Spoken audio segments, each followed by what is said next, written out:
Welcome to the What's in Store podcast from IDDBA. Well, hello, friends, and welcome to the What's in Store podcast. I'm Whitney Atkins, Vice President of Marketing and Membership here for the International Dairy-Deli-Bakery Association. And today is a very special day. I'm excited to be joined by my colleague and friend, Heather Prach, who is Vice President of Education and Industry Relations for the association. And why it's a big day is because Heather gets to talk about what we see in the future, our 2025 trends overview, and what our members in industry can really expect from us as we expound on these trends to help everybody do their business in 2025. So welcome again, Heather.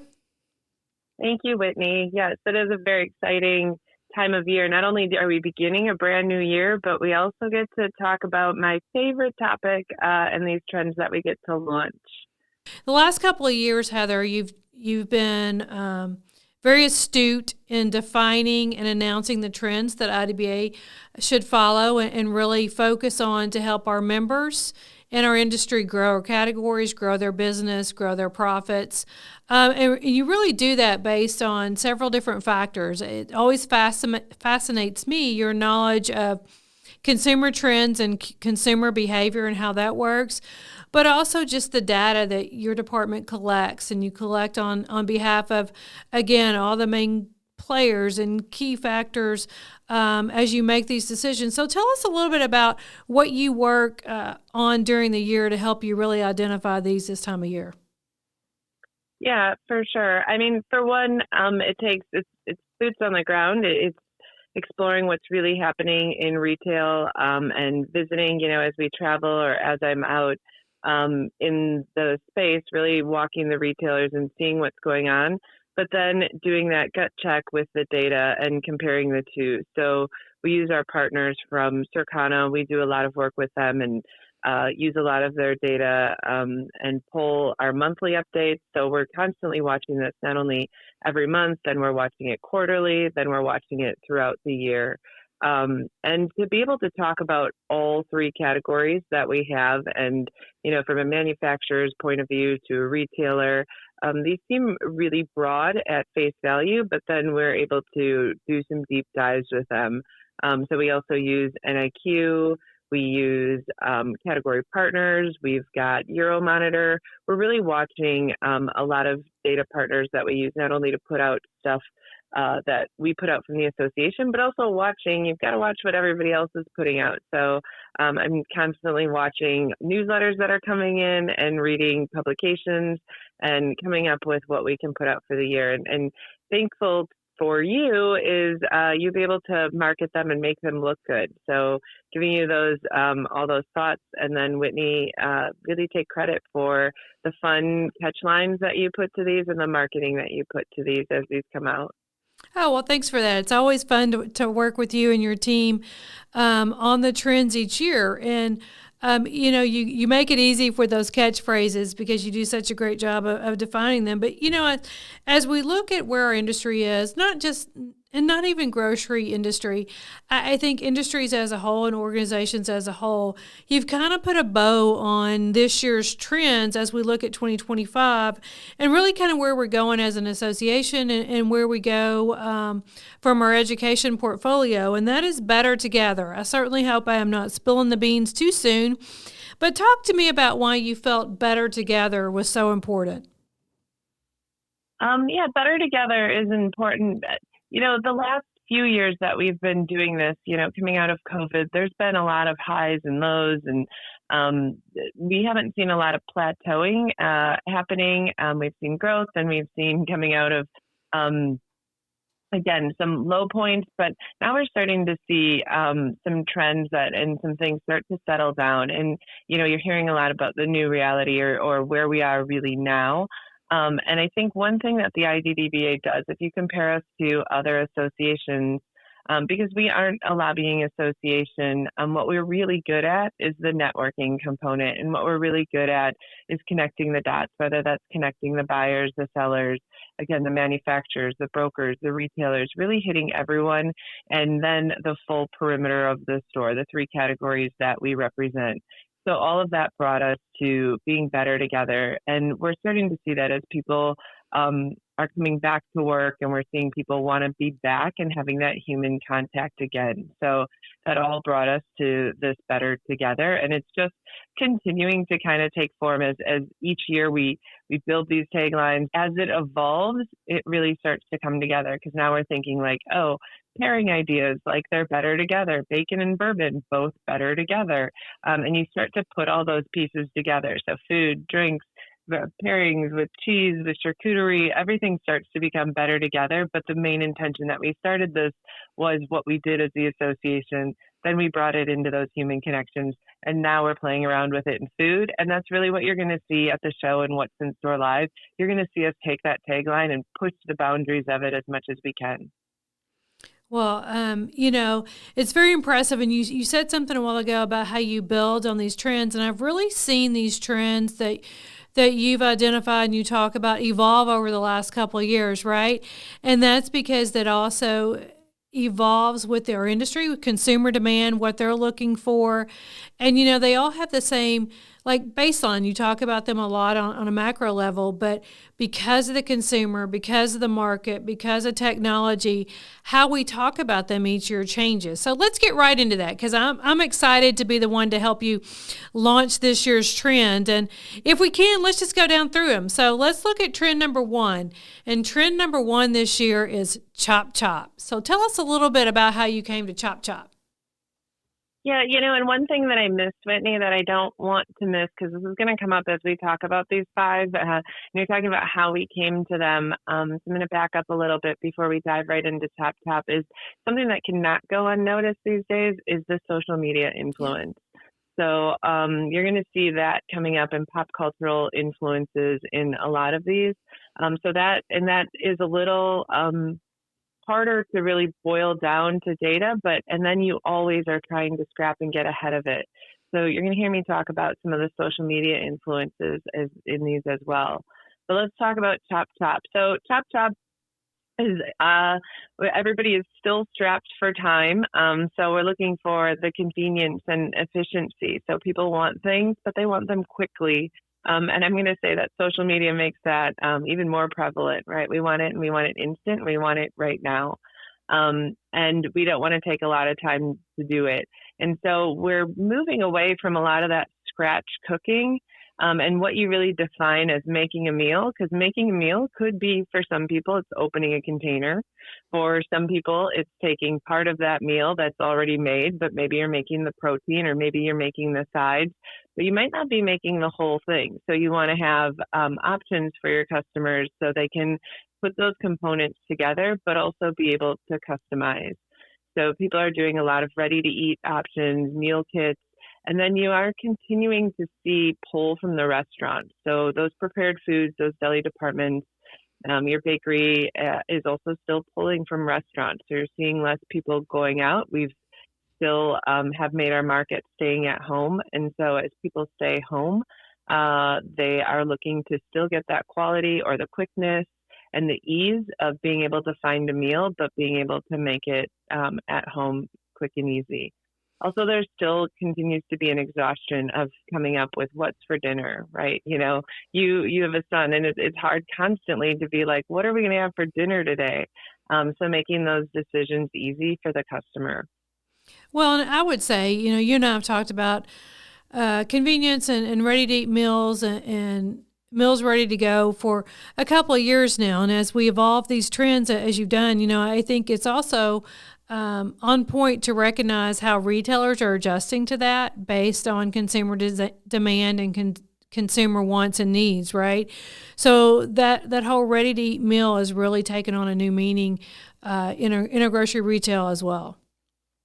But I also want to say, and I'm sorry, as you go through trends, what I think is also phenomenal is you wrap it up for those retailers and manufacturers. You tell them how they can use it in their business and why it's important in their business to recognize that. So love to hear more of that as you go through as well. Nice, thank you. So there's been some social media explosion where you're taking the whole pack of buns, not splitting them up one by one or putting them out at the party one by one. You take the whole thing, you cut it all the way across with a knife, and you can build a whole slab of sandwiches. So I might be building 12 at once instead of one at a time. And those are some little ways that you can make it much more efficient by building full pans of things that people like, your lasagnas and stuff, a full pan of something instead of these one-offs. So still a little bit of customization, but being able to do it efficiently instead of one-offs. Well, and I've even noticed as I shop stores, in our industry, obviously, we've had grab and go sandwich meats and cheeses for quite a long time, and we saw that really boom and really be where the industry is now. But even now, you see the sandwich packs. So if you're going to have to go for a picnic or make some sandwiches, you can pick a package of turkey, a package of ham, 2 different cheeses. You have the same amount. You have it ready to go, grab and go, and ease of making those sandwiches as well. Yeah, and sandwiches are still a category leader. People still want a sandwich or the daily sandwich. It's still a big piece of the deli department. Absolutely. So thanks for covering trend number 1. I'm going to look at trend number 2, and I hope it's okay that I'm giving all these titles out because they're so fun. Oh, sure. But if you look at trend number 2, let's think about this. And I know indulgence and the way consumers treat themselves have really been part of your trends for a couple of years. So now as we look at 2025, trend number 2, as we call it, is going to be live, laugh, and luxury. So this is where we can have a little fun. So talk to us about trend number 2. Yeah, trend number 2 keeps coming up, and I'm going to be totally transparent and honest here. We tend to go to the luxury side and the indulgent side because of who we are as the IDDBA. So when you take Dairy-Deli-Bake, a lot of that's based more on the indulgent piece than it's going to be from the health and wellness standpoint. So we are seeing health and wellness certainly as a trend. But when we talk about growth in our departments, that's where we can lean into the luxury and the indulgence piece of it. And that could be taking a simple set of rolls and adding butter to them. That could be decorating a basic cake, just adding a little more garnishes to it, or, taking a dip and adding, again, garnishes to the top of it, cutting stuff up and adding that freshness to it. We could go back and forth with, did you make that? Yeah, I made it. I opened it up and I added all the garnishes. I think I made it. But you can do this with taking relatively inexpensive items and then starting to up the luxury and the indulgence piece to it by adding the components to it. And you see many people doing this. Don't tell my secrets, Heather. Yeah, you can get bogged down in the examples on your TikTok or Instagram of how much this is happening.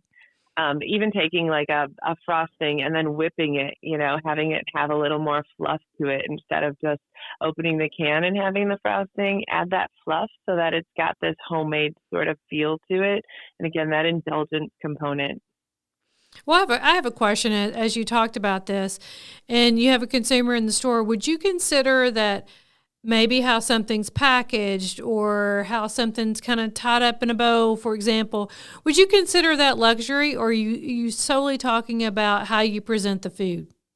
I mean, I came from fashion. I worked in labeling and packaging. So if you're going to ask me, you're going to get, yes, absolutely, those things matter. The way that it looks matters, especially if you're going to attend a party. Those are all the details that people are looking for. So yeah, adding the bow, adding the color to the labels, to the packaging, all of that makes a difference. And consumers are definitely purchasing. We're all purchasing with our eyes.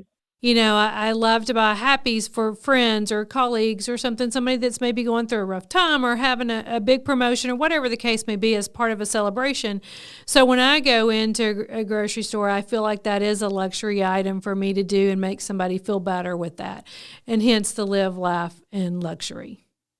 Yeah, and you have a good point that sometimes you need to, we feel like people can make the connections, but sometimes we need to be obvious about it and put it out there. So adding some bows to a single cupcake drives that home like, oh, this is adorable and I need to bring it to somebody. So you're driving that gifting home that somebody may not have thought, like the adding that bow or that little gifting piece to it. When I see that kind of stuff, then I'm like, oh, I need to buy this, and I know I need to get it to somebody. Absolutely. It really puts that experience into it, or that memory that we often talk about, especially in the bakery area of our category. I want to talk about trend number 3. And trend number 3 is something that we have termed endless possibilities. And it really encompasses a lot of what's happening in our industry now, from innovation to diversity to the consumer wanting to try something new. You talked about social media and how they're getting those ideas. So talk to me a little bit about what is encompassing in endless possibilities. Sure. Endless possibilities. We're seeing the world globalize more and more. People are much more well-traveled. Households are much more blended than they have been before. So you're seeing classic cuisines. Fusion was hot years ago, and now that's not as much of a hot term because it just is. It's your basics today. So people aren't, it's not crazy to have pizza and maybe some tacos too, or blending those cultural experiences together. So we're seeing it there, but you're right that we're seeing it in quick flavors. You're seeing a lot of pop-up flavors. You're seeing a lot of novelty. So when you see the, Beetlejuice coming out, you're seeing all the black and white stuff being inspired, or you're seeing Yellowstone get hot, and you're seeing it all over the place. And I like that you said this a little bit earlier, is where you find the inspiration for these. Retail trends don't necessarily just need to be food. You're seeing these in fashion retail. You see them all over the place. Like Yellowstone is a good example where you'll see it, it's starting to become hot on TV. Then you're starting to see fashion lines come out with it. So now you've got like this Western theme. Now you're seeing music start to fuse, and then you start to see food start to take that same branding. So you're seeing it all around. So you're immersed in it. And we're starting to go with those trends much faster than we have before. And these things start to become sort of cult followings really fast. So that novelty piece is here.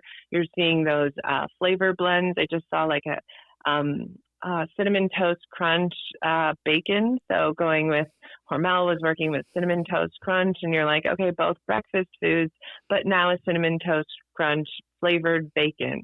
How long that's going to last? It's not a long time flavor, but it's a quick flavor, and people are willing to try it. People are willing to take those chances more than ever.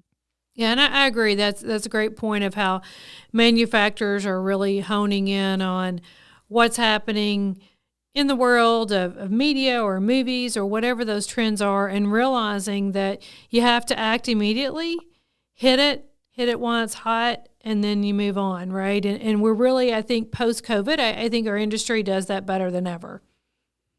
Yeah, and you're right. Hit it. It's got to be fast. And that's something that I always am looking at with our categories. CPG definitely important in the center of the store, but our categories being the perimeter and having labor, these could move fast. You could have, these flavors in and out by allowing the stores to be able to maneuver them quickly instead of having to go through the whole process of packaging, or if you can quicken the way that it moves through the corporate structure to get to the stores. And be able to take some of these things that are coming from social media and get them to the shelves quickly.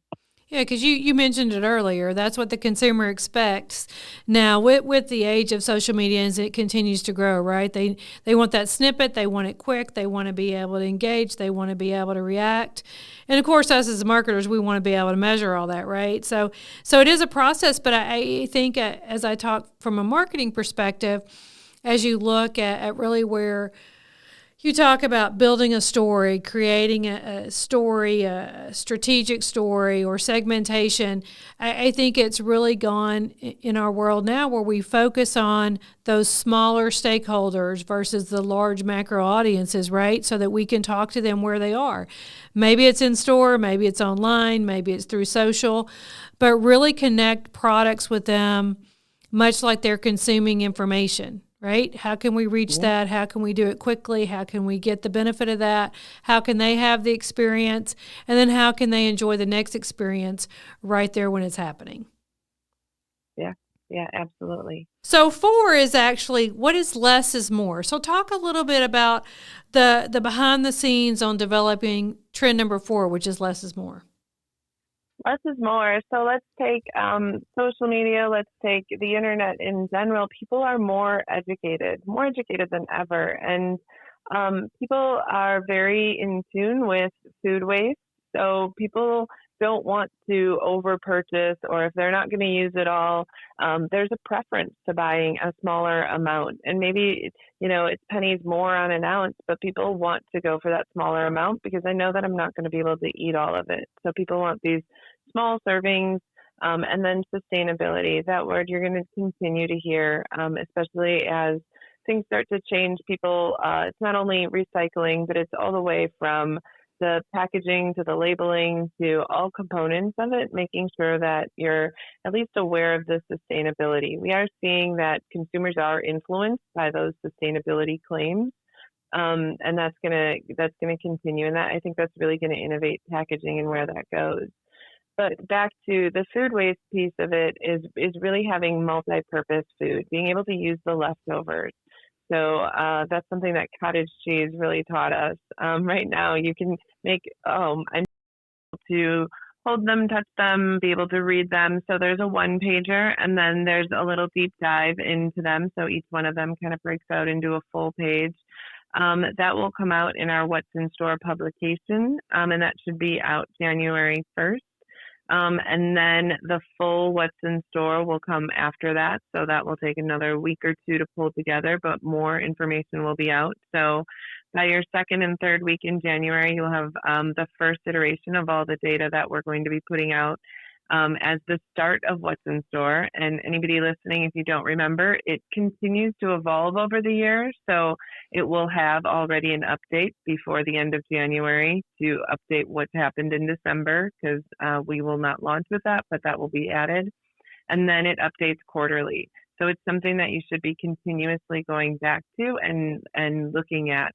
And then, of course, where this goes next is in January, we'll be meeting with the What's in Store Live innovation team. So that's going to be about 70 of us will be in New Orleans, where the show is going to be, and we'll review the trends and then start to develop the concepts that will be on the show floor in the What's in Store Live area.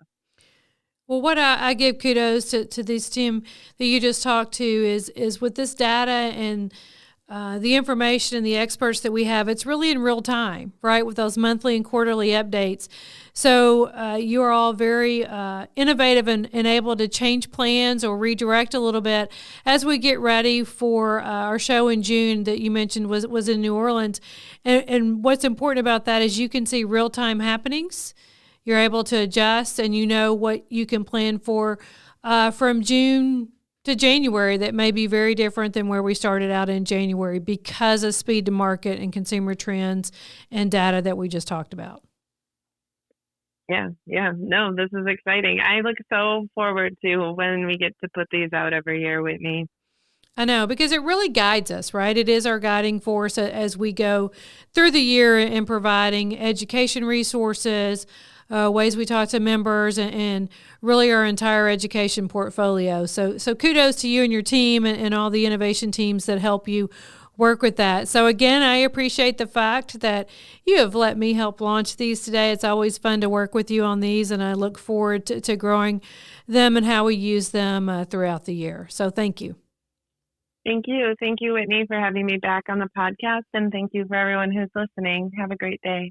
All right. Thanks, Heather. You as well. Just remember, you can always find more information on IDDBA.org, including how to focus on the 2025 trends, what's in store, and of course, more information about our upcoming event in June in New Orleans.